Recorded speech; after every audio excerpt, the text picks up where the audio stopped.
All right, welcome back. We are at the Be Prepared Expo 2022 at the Mountain America Expo Center in Sandy, Utah. This is Prepper Talk Radio, and I've got with me Isaiah from Sophos Survival, and he's got a booth here at the Expo, and he's got a store actually in my hometown.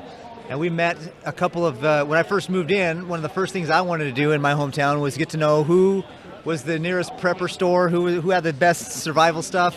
And his name and his store came up, and I definitely went down and checked it out, and we got to know each other a little bit. But it just so happens that he's here at the Expo as well, and his booth is doing some great things, and hopefully he's getting some good traction because he deserves it.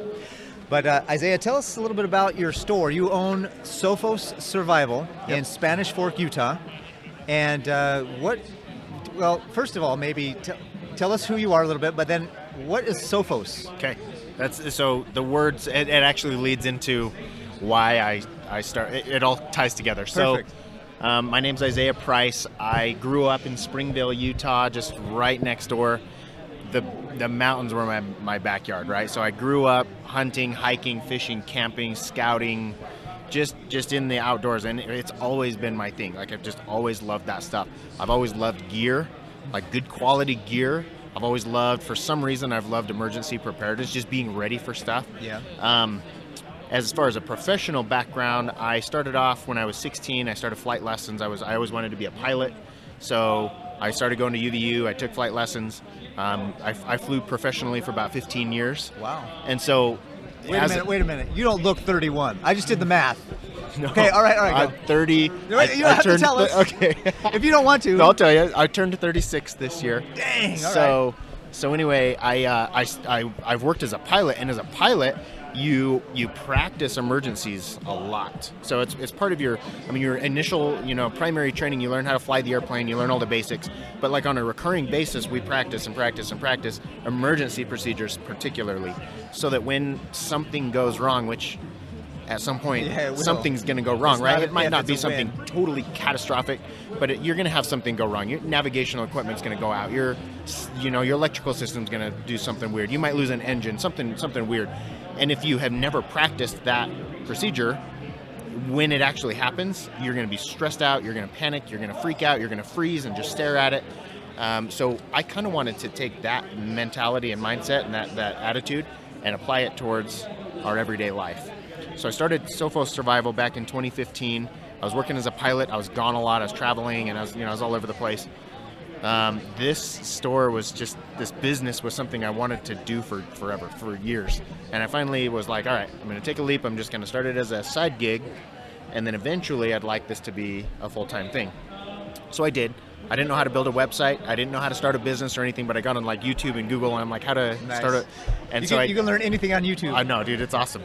So I did that. I started it, and then just, bit by bit, I'd create accounts with different companies, and the whole thing is based off of the quality products that I like to use, the things that I trust. I couldn't stand going into, I love going into preppers, like preparedness, going to expos, going into different stores. I love the outdoor gear stores.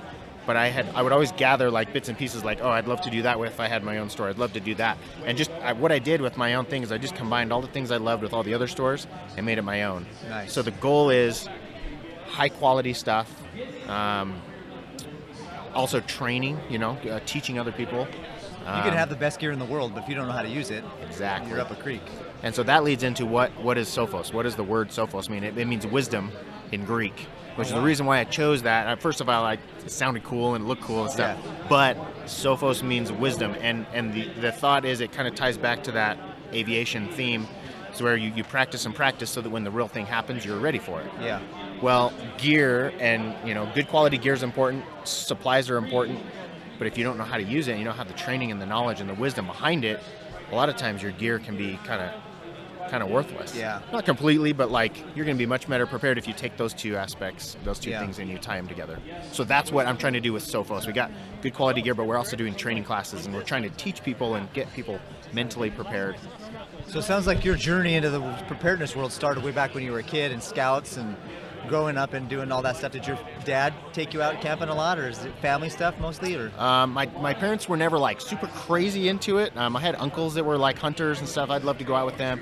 My mom, for some reason, she's always been into emergency preparedness, but we never did I mean, we never went on like survival campouts or anything. Sure. Like that. But every year for Christmas, she'd give us emergency preparedness stuff. She'd give That's us awesome. radios, or she'd give us like 72-hour kits or first aid kits. My brothers were like, "Oh, Not again." cool, Mom, thanks." And I was like, "Yes, this is awesome." And I'd like collect my gear and I'd put together my kits, and I think that was part of why I, kind of like fed my love and desire for all this stuff. But Isaiah has the psychosis. He has it. We Yeah. all have it. We're like a little bit psychotic when we're about preppers, aren't we? Yep. That's awesome, dude. Yeah. Like, so if you wanted to know what to get your kids for Christmas, 72-hour kits. 72-hour.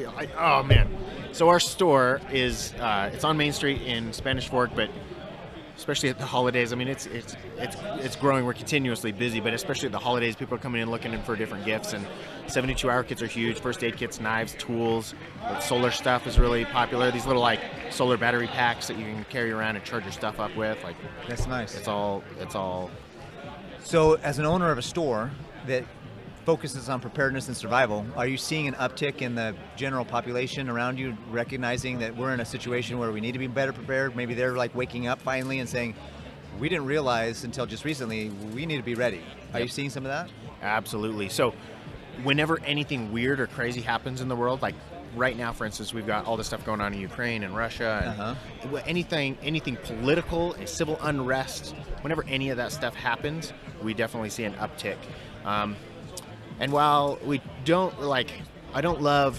we don't get into the fear tactics, and we don't like try to like ride those waves and piggyback on top of that stuff, I do enjoy the fact that people are becoming more aware of the world we live in, right? So supply chain issues, like, people, we call it the great toilet paper shortage of 2020, right? When like COVID and everything's happening, which by the way brought a lot of people in the store, and it was kind of a bit of a springboard for us, but it's just there again, like it's creating awareness of people that are realizing, okay, like I can't rely on the grocery stores necessarily for everything I need, so maybe I ought to be a little bit more ready for something when it happens. And so it's that kind of stuff that's helped us grow and get the word out there. So if you were to kind of have somebody in front of you that was brand new, didn't really know much about preparedness or survival or whatnot, or what's going on in the world, and they just walk in, what kind of message do you give them to help them get started? What's that message? Great question. So I get that all the time. Someone will walk in and they're like, I want to be ready, but I don't know the first thing. Like, I don't know what to do. Tell me what to do. So we tell people to start small, and my idea is that if you start small, like say, get yourself a 72-hour kit. 72-hour kit, 96-hour kit, bug-out bag, whatever you want to call it. Like, get yourself a kit together, and we have pre-made kits, or we have a checklist and say, hey, here's a list of all the stuff that you should have in your kit. Go home and gather all the things that you already have, check those things off, and then bring it in. We'll help you fill in the gaps. Some kind of a kit that would get you by for a few days. Then you want to start small with the other areas. So water storage, food storage, first aid, communication. Once you dial in those little things, like, don't go huge. Don't say, oh, I'm going to go buy a 1-year supply of food storage. Like, that's kind of extreme, crazy, right? Yeah. You could get there eventually, but I always tell people, start small. Get like a 1-week supply, 2-week supply, get a 30-day supply, and then get some water storage, and then get first aid. So visit all your categories, make sure you reach all the essential things, and then you can go and revisit each one of those, and you can expand from there. Yeah. But you want to be prepared in a variety of different ways, because we don't know what's going to happen. Like, what's ahead of us. Maybe we have this huge earthquake that we've heard about for a long time. Finally happens. Maybe that doesn't happen in our lifetimes. We don't know. Yeah. But maybe there's some kind of civil unrest. Maybe there's a war. Which there's more likely to happen, civil unrest. We saw that in certain parts of the country. Yep. Just recently, in the last couple of years, there's some serious civil unrest. So Yeah. I hope you guys are recognizing a theme with what Isaiah is saying. On our podcast, we talk about the rule of 3. You need 3 minutes of air, 3 days of water, 3 days of food, 3 days of water. I can't remember. Yeah, but 3 weeks the for 3 food. weeks for food. There we go. Yeah. So I got sidetracked with some of the stuff that's going on around here at the Expo, but the rules of 3 are what we talk about. So start with water, start with food, start with the things that you need right now, the gear, the equipment. Don't go crazy. Get something simple and easy, and then go from there. So I think that really ties into the name of your store, Sophos. That's a wise approach to doing it right. Yep. You can go out and spend thousands of dollars on crazy stuff. but you don't, if you get the wrong stuff, and then you still don't know how to use it, you're even worse off than if you got the right stuff and not know how to use it. But get the right stuff and know how to use it. I love that you're a pilot. That's super cool, because that's true. You got to have pilots, every time you take off, you can't take off until you've checked every single thing on that plane, right? It's a very specific procedure. There's a very specific checklist.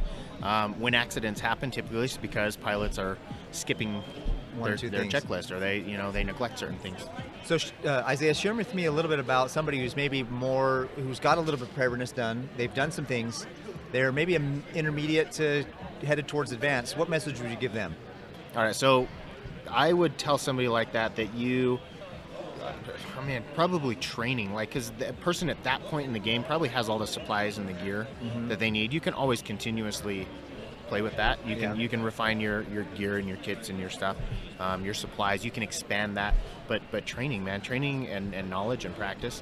Go out and learn more about all aspects of survival that pertain to you. You might not need to know, how to survive off of edible plants out in the desert if you live in a mountainous area. Yeah. Because that's likely the place you're going to go. But maybe you want to study the things that have to do with you. Maybe you want to go out and get your ham radio license, and you want to get better at communication. Maybe you want to figure out your transportation piece of your emergency plan. Because if you already have your food and your water and your go bag and everything, well, expand on that and learn more. Because there's a saying that says the more you know, the less you need. That's true. And that's so true in a lot of cases, because you can improvise. You can figure things out as you go. You might not be as dependent on your stuff. Because your gear might fail, or you might not have your gear. You get separated from your gear. Yeah. And you need to be able to do the same kind of stuff without your gear. Exactly. I mean, MacGyver could do anything with a duct tape and a safety pin. That's right. We need to be more like MacGyver. That's right. Right? Yep. For those of you who don't know who MacGyver is, look him up. I'm sure he's somewhere on YouTube. You need to. Yeah. Yeah, you need to know MacGyver. Any last minute wisdom or anything you want to share before we wrap up, Isaiah? I'd say for one, thank you. This is awesome. But one of the things that we do as a business is we have tried focusing on that knowledge and wisdom and training aspect. So we've started teaching classes. We do over time. I'm going to do more and more online. I'm working on creating an app that has all these little training modules in there, and That's cool. You can subscribe to that, and you can get all this knowledge through that. But for now, we do in-person training classes and also on our social media channels and stuff. So if you want to connect with us. Speaking of that, what are they? Tell us. Yeah. What's your website? What's your socials? What are you? Facebook, Instagram, and YouTube. I'll just search Sophos Survival. Our website, of course. Sophos is SOPHOS. And survival, SURVIVAL. .com. Awesome. Yep. Well, look forward to great things here. The rest, as we finish up the expo, we got a couple hours left of the expo, and we're excited to have an opportunity to sit down with Sophos Survival and learn more about what Isaiah's done and what he's doing. And if you are interested in knowing more about Isaiah and his store, his shop, Sophos Survival in Spanish Fork, Utah, there will be information in the description. There will be information for you to be able to connect with him and contact him. So thank you so much. Have a great day, and we'll talk to you soon.